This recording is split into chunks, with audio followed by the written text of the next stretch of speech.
Hey guys, I hope you like my unwashed hair and my chin zit. So I've been getting a lot of questions about this map that I'm working on, not just from readers and followers, but from other authors too, about like what program I'm using and what it's for. So I thought I'd take you through. Okay, so as you can see, this is the map. I took away the writing on it because I don't want to give it out yet, and I also don't know if it's solidified. But this is kind of close to a finished product. We've got little mountains that I drew by. Now, this is all made entirely in Photoshop. I use a stylus and a little tablet, and I got my layers, and I just go from there.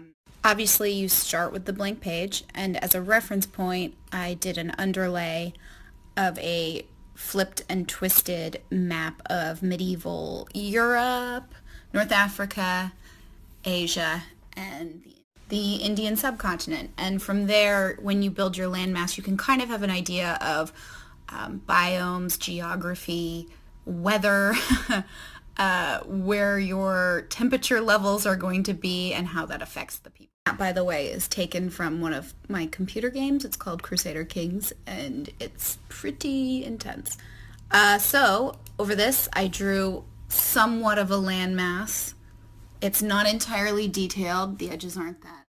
This is a good tactic so you can get a basic idea of what your world is going to look like. I already have the story and some characters in mind. I just need somewhere for it to take place in sort of a realm that makes the story possible. And from there, I started doing basic, where the major mountain ranges would be. This is going to inform your rivers. This is going to inform borders, roads. A lot of stuff is going to come out of where you're. Again, this is all very basic and not professional, and I do not do this for a living. This is just something I do for fun and to help me get a handle on the story. So from the mountains, it's really easy to figure out your continental divides. This is going to tell you which way your rivers are going to flow. Another thing mountains do is they inform wind patterns. So that's going to tell you, this mountain range is going to block warm air from this southern sea, so this area will be colder because these mountains are here. As for the placement of the mountains, sometimes I get way too in-depth and I do tectonics, and that's how mountains are informed by tectonic plate movement. I did not do this for this. I sort of picked out where I wanted the mountains to be and where I thought they needed to be for the story. Like, I knew this area is going to have a lot of mountains for a certain reason, and same over here and there. So this isn't entirely scientific. There's a lot of plot and story that I already have in my head that is informing. Now we do our basic rivers. So we can figure out where the big rivers are. And you can draw in smaller ones later. But again, like the rest, this is the rough outline of the rivers. So, like mountains, rivers will really inform a lot of the borders in your fictional land. Now that I have some basic geo in place, I can figure out my biomes, which is essentially the different climates, what temperatures we're dealing with, what kind of geography and landscape, what kind of forest, what we can expect.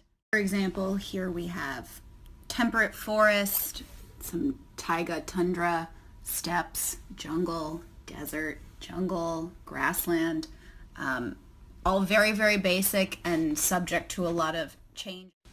It's something that's really good for me to get a handle on more of the geopolitics of the world.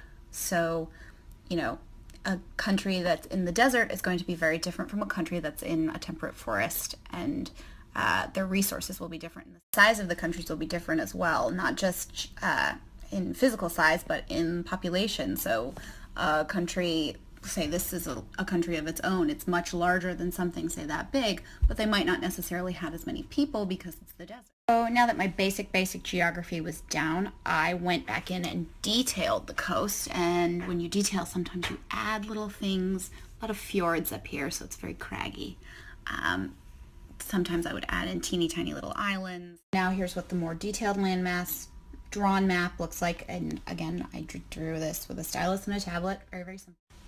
I'm starting to layer in more visual elements. So here's water, and I used some nice little Photoshop settings. I think this one's like the glow or whatever, so I could get that nice coastline. And then this was a bit of a dead end I had, wherein I wanted to paint terrain and, again, different biomes.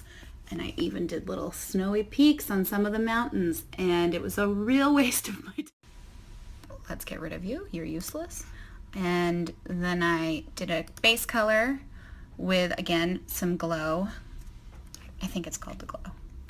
I'm going to do a parchment kind of style map, so this is going to look really nice. So now that I have my space, using those rough outlines I drew before, I am going to start adding back in the geography information. So here's mountains that I drew myself on my little stylus, and it definitely took a good amount of time, more than I should have spent.